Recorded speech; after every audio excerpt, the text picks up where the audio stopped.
ପୂର୍ବରୁ ଆମେ 2 ନମ୍ବରରେ ଥିବା ପ୍ରଶ୍ନ ଗୁଡ଼ିକର ସମାଧାନ କରିଥିଲେ।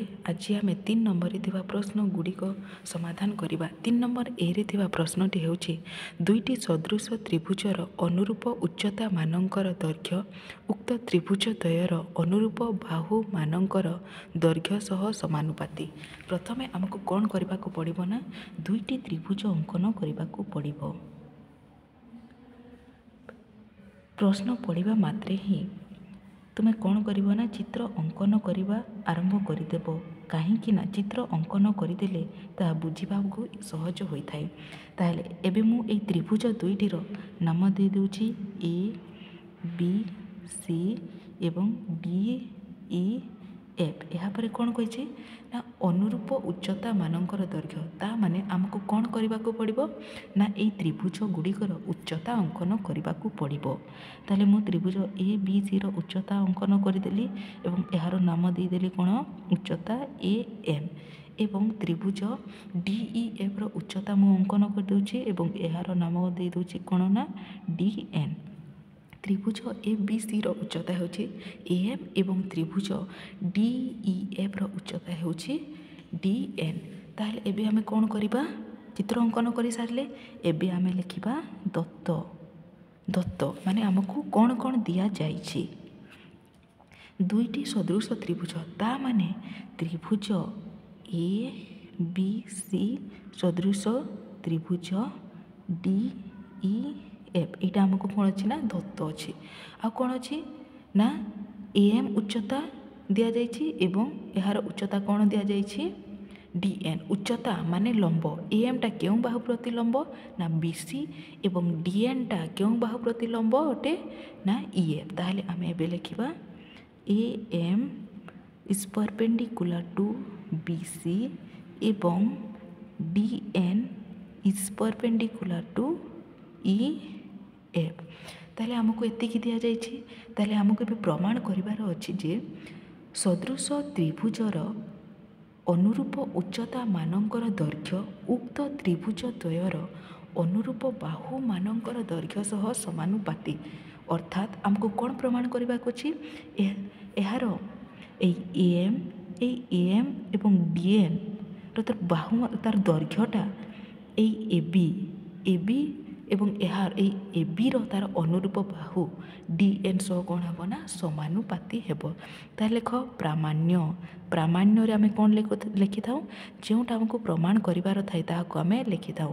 ଆମକୁ କ'ଣ ପ୍ରମାଣ କରିବାକୁ ଅଛି ଏ ଏମ୍ ବାଇ ଡି ଏନ୍ ସମାନ କ'ଣ ଏ ବି ବାଇ କ'ଣ ଲେଖିବା ଏଇ ଏ ବିର ତାର ଅନୁରୂପ ବାହୁ କେଉଁଠି ଡି ଇ କିମ୍ବା ଆମେ ଲେଖିପାରିବା କ'ଣ ନା କିମ୍ବା ଆମେ ତାକୁ ଲେଖିପାରିବା B C by E F ସମାନ କ'ଣ ଲେଖିପାରିବା ଗୋଟିଏ A C by D F. ଯେହେତୁ ତ୍ରିଭୁଜ ଏ ବି ସି ଅନୁରୂପ ତ୍ରିଭୁଜ ଡି ଇ ଏଫ୍ ତେଣୁ ଏମାନଙ୍କର ଅନୁରୂପ ବାହୁ ଗୁଡ଼ିକ ସମାନୁପାତି ଅଟନ୍ତି। ଅର୍ଥାତ୍ ଏ ବି ବାଇ ଡି ଇ ସମାନ B C by E F ସମାନ A C by D E. ତାହେଲେ ଆମକୁ କ'ଣ ଏଇଟା ପ୍ରମାଣ କରିବାର ଅଛି ଯେ A M by D N ସମାନ ଏ ବି ବାଇ ଡି ଇ।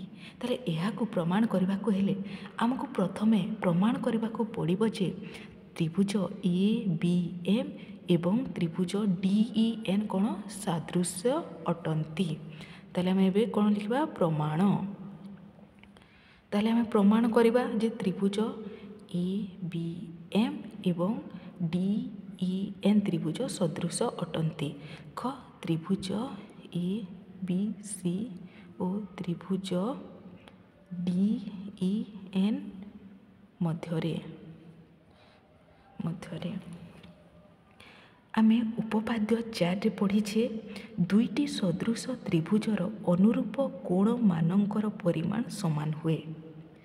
ଅର୍ଥାତ୍ ଆମେ ଏଠାରେ ଦତ୍ତ ଅଛି ତ୍ରିଭୁଜ ଏ ବି ସି ଅନୁରୂପ ତ୍ରିଭୁଜ ଡି ଇ ଏଫ୍। ତା ମାନେ ଏହାର ଅନୁରୂପ କୋଣ ବିର ଅନୁରୂପ କୋଣ କେଉଁଠି ନା ଇ। ଏଇ ବି କୋଣର ପରିମାଣ ସହ ଏଇ ଇ କୋଣର ପରିମାଣ କ'ଣ ହେବ ନା ସମାନ ହେବ। ତାହେଲେ ଆମେ ଲେଖିପାରିବା मेजर एंगल बी समान कौन लिखिपर मेजर एंगल ई कहीं आम जाचु जे सदृश त्रिभुजर अनुरूप कोण मानकर परिमाण कौन हुए समान हुए। आ कौन अच्छी दुई त्रिभुज मध्य समानता ना आम जाचे एम एठार देख एमटा बीसी बाहु प्रतिलंब ता माने ए एम बी कोणर परिमाण केते 90 डिग्री एवं ए डी एन टा कोण ई एफ बाहु प्रतिलंब ता माने होछि डी एन ई कोणर परिमाण केते 90 डिग्री। ताहले लेख measure angle A M B समान measure angle D N E समान केते डिग्री 90 डिग्री। जेहेतु ए एम टा कहा प्रतिलंब अटे ना बीसी एवं डी एन टा कहा प्रतिलंब अटे ई ए प्रतिलंब अटे।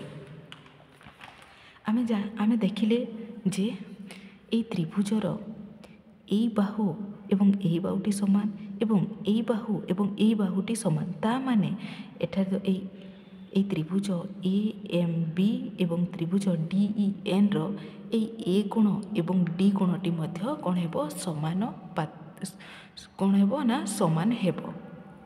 ताहेले आमे पूर्वर पढ़ीचे सादृश मानक संपर्क रे ताहेले को माने को दुईटी कोण देख समान हैला ताहेले आमे कहि परिबा जे को सादृश अनुଯାयी त्रिभुज ए बी एटा होची एम ए बी एम ओ त्रिभुज डी ई एन सादृश अटंती।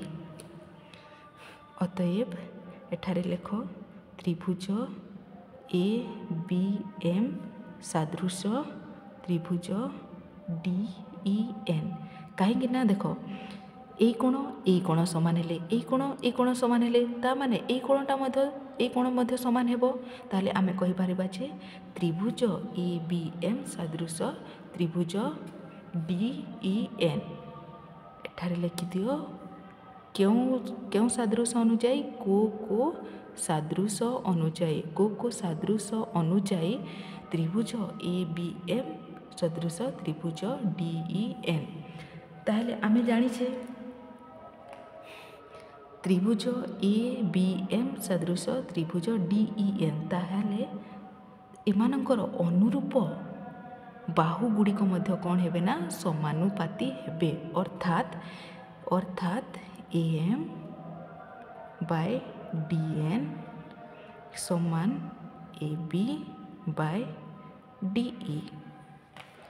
बुझिपार यहीटा को ही आमको कौन करार प्रमाण करार जेहेतु त्रिभुज ए बी एम सदृश त्रिभुज डी ई एन एवं उपपाद्य 5 रे लेखा होईछि जे दुईटी त्रिभुज सदृश हेले गोटे त्रिभुजर 3टी बाहुर दैर्घ्य अन्य एक त्रिभुजर अनुरूप 3टी बाहुर दैर्घ्य सह समानुपाती हेबे। तेणु आमे A M by D N समान A B by D E एटा आमे कौन कले प्रमाण करदेले। एटा लेख प्रमाणित आमको प्रश्न रे देइतिला दुईटी सदृश त्रिभुजर अनुरूप उच्चता मानकर दैर्घ्य उक्त त्रिभुज द्वयर अनुरूप बाहु मानकर दैर्घ्य सह समानुपाती।